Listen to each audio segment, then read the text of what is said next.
Well, do you have a question to do with the law? Despina happy to answer it for you. Just go to the website radio97.com.au. On the front page there, you'll find the best way to send your question through. Any question to do with the law, big or small, send it through today and Despina will answer it for you on the radio. Go to radio97.com.au. Thank you, Ano. So we're talking about the Queensland Econveyancing Mandate. It's commencing on the 20th of February 2023, so not long now. And this obviously does affect Queenslanders, Despina. So can you explain how? I will. I actually am quite happy that this is happening. I think it's long overdue, but with any, I suppose, progression, it's always going to take longer, particularly in Queensland, I have to say.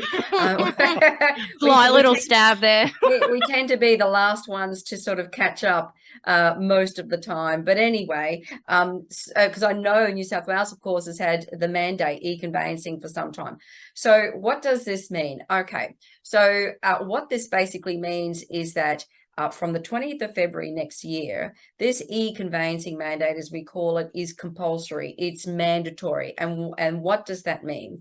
We're talking about property transactions, okay? So property transactions that are now, as of next year, going to be digitally prepared, signed, settled, and lodged using an electronic lodgement network, what we call ELNO. And examples of that, of course, PEXA, which I'm a PEXA subscriber. There is another platform called Simply as well that's been emerging this year. So it's basically electronic transactions for property transfers and transactions that are now going to be mandatory. So if we go back a bit, because we started using electronic lodgement networks via PEXA back in 2019, I think it was, or 2019, and we've settled hundreds of transactions on PEXA, right, using this network, which has been fantastic. And it has a lot of benefits.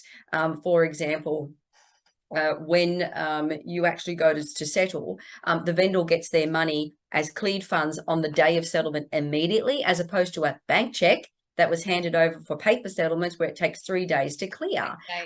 The benefit for buyers, the big one is your name is on the title on the day of settlement, as opposed to waiting for your bank in a paper settlement to eventually get around to lodging that paper document at land titles. Sometimes it could take them weeks and weeks, which was unacceptable. So everything happens on the day of settlement, and it's in real time, and it's just created so many more benefits than I suppose we have time to talk about. So now we have this mandate. So what's happened from 2019 and particularly through COVID, there were many firms in Queensland that were just not on the bandwagon, and they just refused and didn't want to know about, oh, I have to transfer now to an electronic transaction, a digital platform. I don't really like this. I'm used to paper.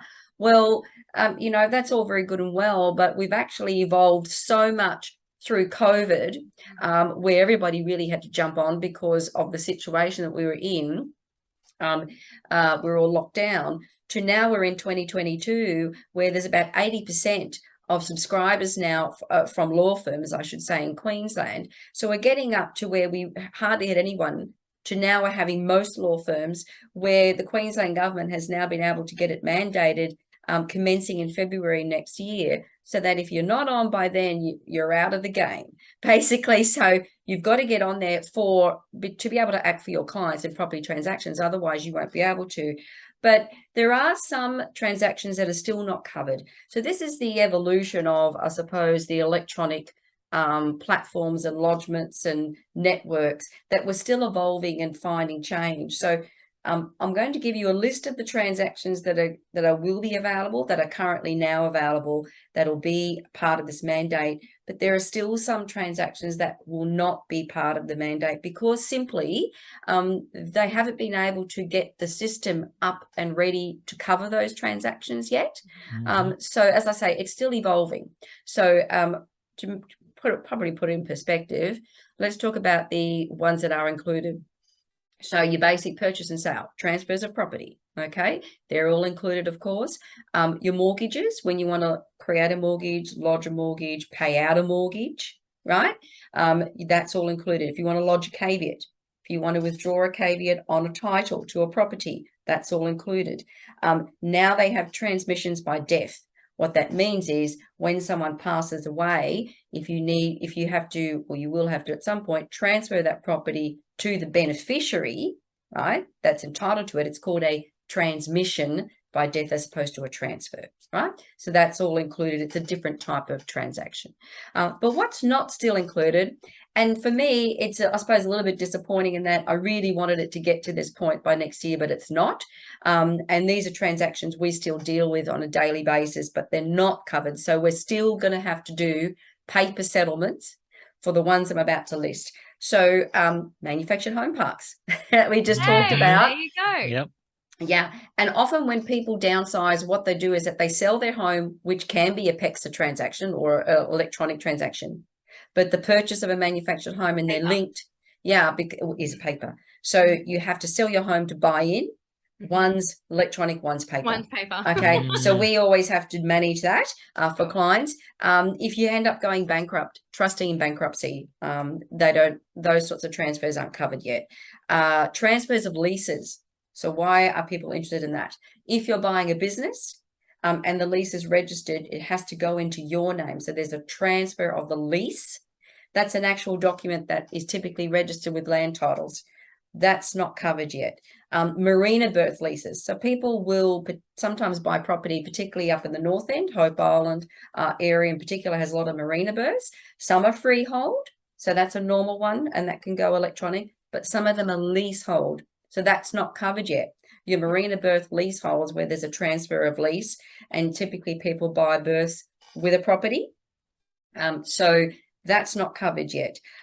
Parties who are self-represented. So I don't advocate for people who represent themselves in any property transactions. It's fraught with all sorts of danger. So I am not an advocate for that at all.